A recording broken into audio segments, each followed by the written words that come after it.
कोल्हापूर जिल्ह्यातील ऊसाचा गळीत हंगाम लांबणीवर गेलेला आहे। अवकाळी पावसामुळे साखर हंगाम लांबण्याची शक्यता आहे। 20 ते 25 दिवस हा हंगाम लांबण्याची शक्यता आहे।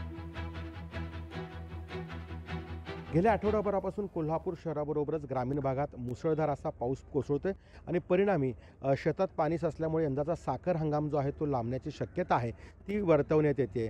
सध्या आपण आहोत कोल्हापूर शहरालगत असणाऱ्या राजाराम कारखाना परिसरात आणि इथली दृश्य दाखवण्याचा मी प्रयत्न करतोय।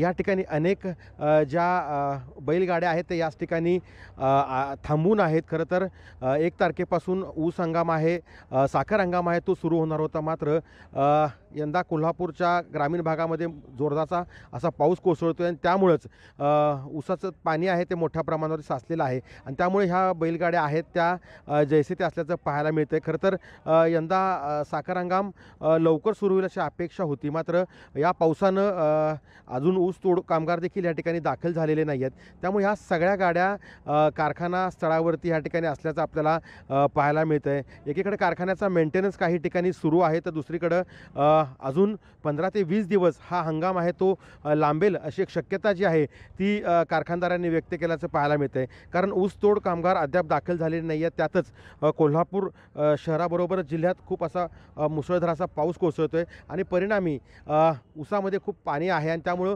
ऊस तोडणी देखील या ठिकाणी करता येणार नाही आणि त्यामुळंच कुठेतरी हे सगळे कारखाने आहेत ते जरी बॉयलर प्रदीपन झाला असेल तरी देखील या ठिकाणी ऊसतोड कामगार दाखल झालेले नाहीत। शिवाय ऊस तोडणीसाठी प्रत्यक्ष कामगारांना त्या ठिकाणी उतरता येणार नाही कारण ऊसात पाणी आहे त्याच्यामुळं हा यंदाचा हंगाम आहे तो 20 ते 25 दिवस लांबेल अशी एक भीती वर्तवण्यात येताना आपल्याला पाहायला मिळते। सतेज औंधकर, लोकशाही मराठी, कोल्हापूर। लोकशाही मराठी ऐका, पहा, जागरूक रहा।